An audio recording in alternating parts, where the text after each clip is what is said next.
아까 보니까 이제 있을 때, 그래서 있을 때 잘해야 된다 뭐 이런 교훈을 좀 얻게 되었는데요.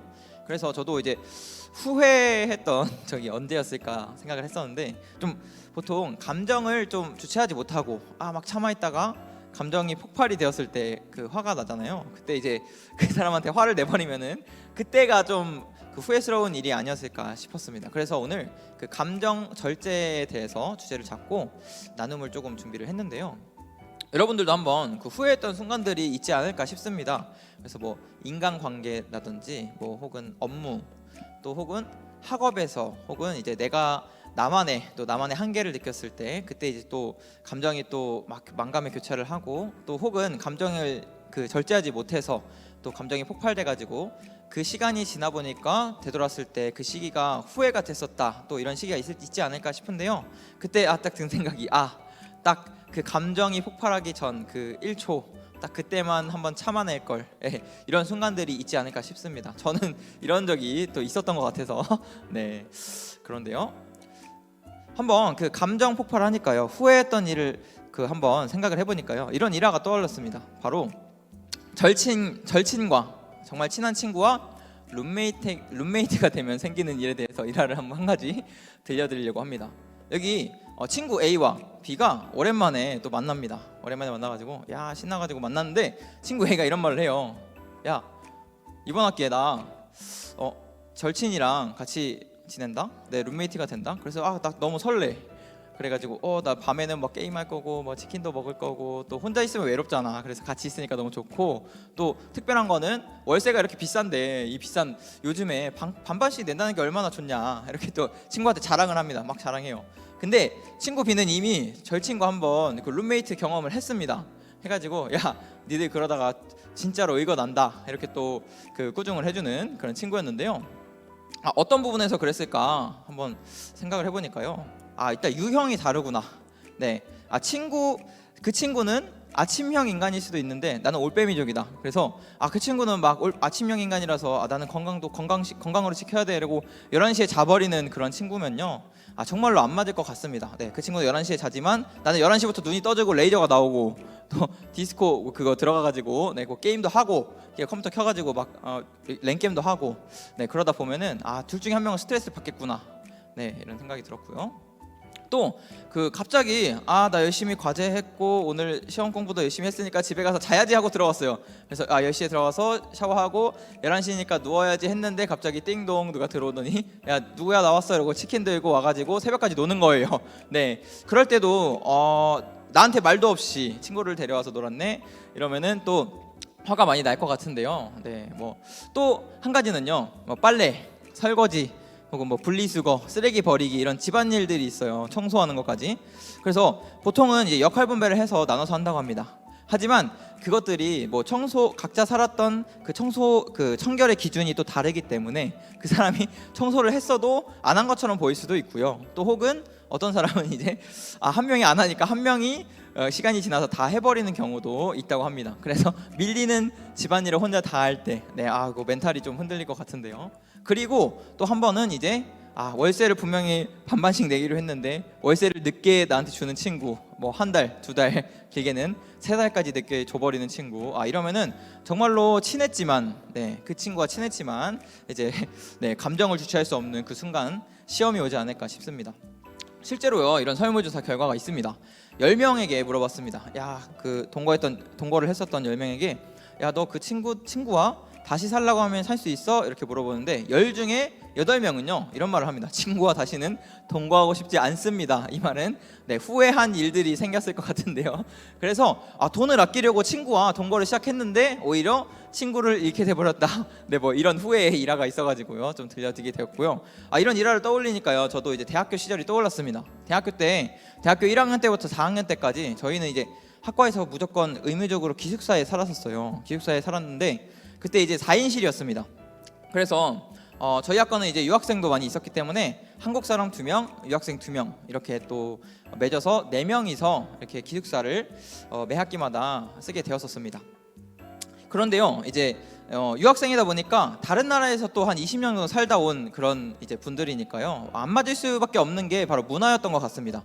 그래서 이제 그 생활을 하다가 그 친구들이 또 밤마다 친구를 많이 데려오는 거예요. 또 친구가 왜 그렇게 많은지, 네, 일주일에 한 그 밤이 되면은 친구를 데리고 들어와서 네, 같이 놀았던 부분이 있었는데, 이제 여기서 그 사람의 성향이 있잖아요. 근데 저 같은 경우는 이제 올빼미족 같은 그 느낌이 있어가지고요. 한 11시 12시가 돼도 그냥 그래 뭐 왔냐 이러고 그냥 열심히 또 제 할 일을 하지만, 문제는 이제 한국 친구 한 명이 그 밤에 11시가 되면 침대 안으로 들어가가지고 꼭 자는 친구가 있었습니다. 네, 그때 이제 그 사건의 발생의 발단이 시작이 되게 되었습니다. 계속 자는데 그 유학생들이 같이 와서 놀고 이러니까 그때 이제 그게 사건의 발단이 되었는데요.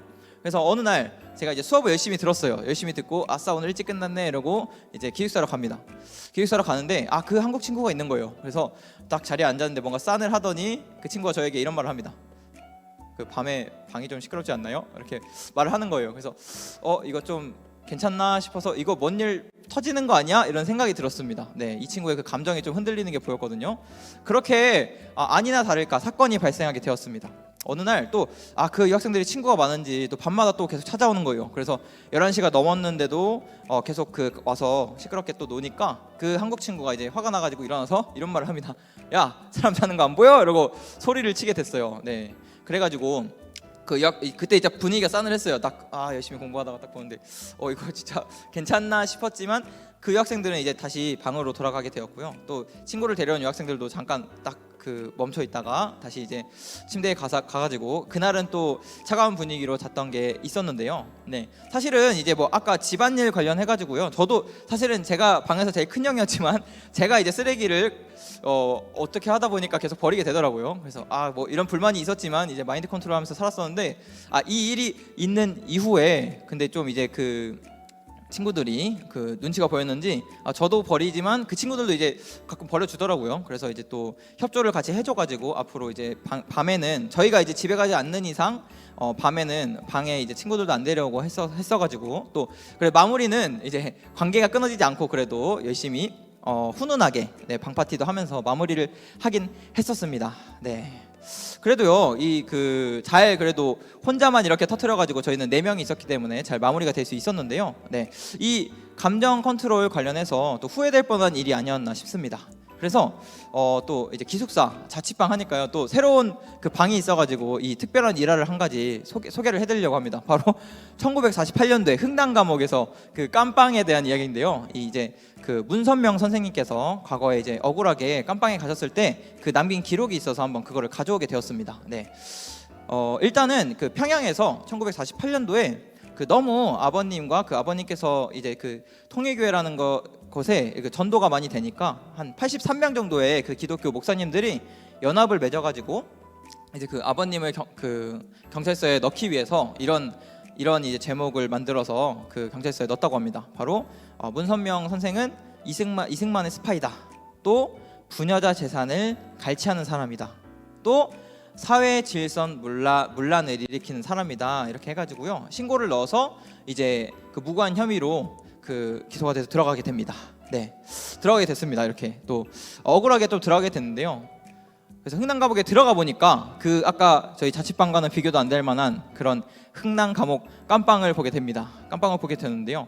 바로 이곳에 보니까 정말로 좁아요. 한 5평 정도 됐다고 합니다. 5평 정도 되는 방에 한 30명 이상의 사람들이 거기서 생활을 하고 있었다고 합니다. 그래가지고요 저는 저 같으면 이제 억울하게 들어가고 또 방도 좁고 사람도 많으니까 찝찝해 이러고 또 뭔가 감정의 그 기복이 올 것 같은데요. 네, 일단은 근데 아버님께서는요 마인드 컨트롤을 하셨다고 합니다. 이것이 또 하나님께서 주신 그 인간을 사랑할 수 있는 장이다 해가지고요 그 사람들이 일단 많이 있으니까 그 사람들을 위해서 그 사람들이 좋은 자리를 주고 본인이 쉴 때는 제일 구석지고 습한 자리에 가셔가지고 그곳에서 쉬셨다고 하고요. 또 주무실 때는 또 사람들이 가장 싫어하는 그 변소가 있는 옆에서 누워서 주무셨다고 합니다. 네, 그런 생활을 하면서 또 식사도 하시고 나서 일을 할 때도 매번 그 남들을 위해서 내가 먼저 빨리 가서 한 몇 분이라도 빨리 가서 일을 2배로 열심히 해야 남들이 또 편하게 쉴 수 있다라는 생각을 가지고 모범적인 생활도 많이 하셨다고 하는데요.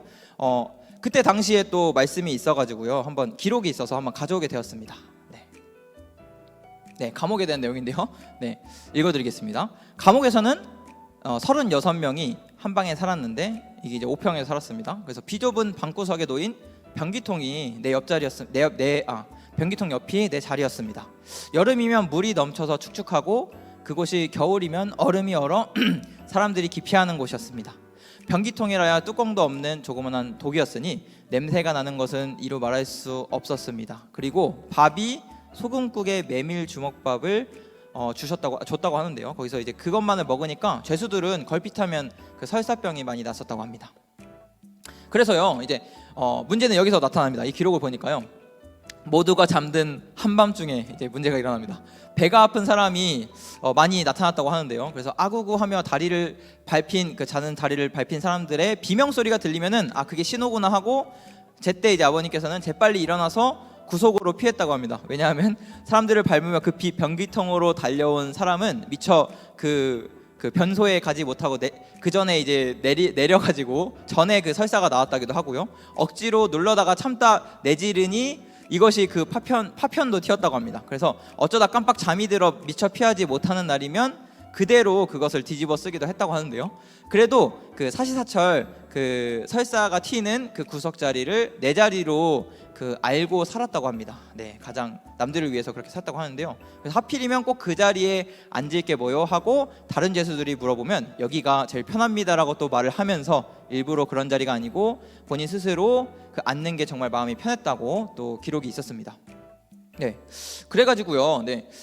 만약에 저였다면 그것을 들어가면은 절대로 그 자리에서 자지 못할 것 같고요. 또 아까 룸메이트나 그런 거 봤을 때 남들을 보고 내가 이 자리에서도 감정을 주관할 수 있을까 생각을 했는데 그 아버님께서는 바로 완벽한 그 감정 주관 또 자아 주관을 통해서 그 자리에서 계속 지내셨다고 하고요. 또 남들을 위해서 계속 열심히 더 일하시고 또 방에서도 오히려 좋은 자리를 남에게 주는 그 참사랑의 희생 봉사로 인해서요, 남들의 그 감옥에 갔을 때 적이 생긴 게 아니라 오히려 그 자신을 믿고 따르는 제자가 12명이 또 생겨서 같이 나왔다고 합니다. 네. 그래서 또 이런 기록이 있습니다. 나는 문학인이 예술인이 하는 것이 특별한 것이라고 생각하지 않습니다. 네, 뭐든지 나와 마음이 통해 친구가 되면 문학이고 예술인 것입니다. 이렇게 또 생각을 하셨다고 하는데요. 그래서 변소에서 변이 떨어지는 소리가 아름답고 즐겁게 들리면 그 또한 음악과 다를 바 없다. 마찬가지로 변기통 옆에 누워있던 나에게 튀기던 똥물이 내 생각에 따라서 멋진 예술 작품이 될 수도 있다. 이렇게 또 그 감정을 주관하시면서 그곳에서도 모험수로서 12명의 제자까지 만드신 또 일화가 있었습니다. 그래서 이것을 보니까요, 저는 또 어떤 느낌이 들었냐면요, 그 최악의 환경이 누구에게나 또 어느 순간에 최악의 환경이 올 수도 있을 것 같습니다. 하지만 아까 일화에서는 친구랑 같이 산다든지 그런 게 있었지만요, 최악의 환경에서 어떤 각자만의 환경에서도 바로 그 아버님의 좀 일화를 떠올려 보면서 그 감정의 주관을 하면서 한번 살아가 보는 것도 어떨까라는 생각이 들었고요. 그것을 통해서 더 모범적인 삶을 보여가지고요, 이제 내가 주변에 있을 때 나를 미워하는 사람이라든지 혹은 여러 사람들이 있겠지만요, 그런 사람들까지도 오히려 나에게 감동받고 나와 같이 할 수 있는 동료로 만드는 것이 또 중요하지 않을까 싶습니다. 그래서 감정을 주관하고 이겨내자라는 또 말씀을 전해드리고 싶습니다. 그래가지고요, 오늘 또 감정 절제 내용이 있었는데요, 아마 각자만의 또 그릇이 또 다를 거라는 생각이 드는데요, 그럴 때마다 저도 또한 이런 그 아버님의 일화를 많이 떠올려 보면서 많이 또 그 주관을 하려고 많이 하고 있습니다. 그래서 이번 주도 그렇게 또 어려운 환경에 처해 있는 사람들이 있더라면은 이런 그 아버님의 일화를 떠올리면서 감정 절제를 한번 해보시는 그 주의를 보내면 어떨까 싶습니다. 네, 그러면은 여기까지 나무눔을 하고 마치도록 하겠습니다. 감사합니다.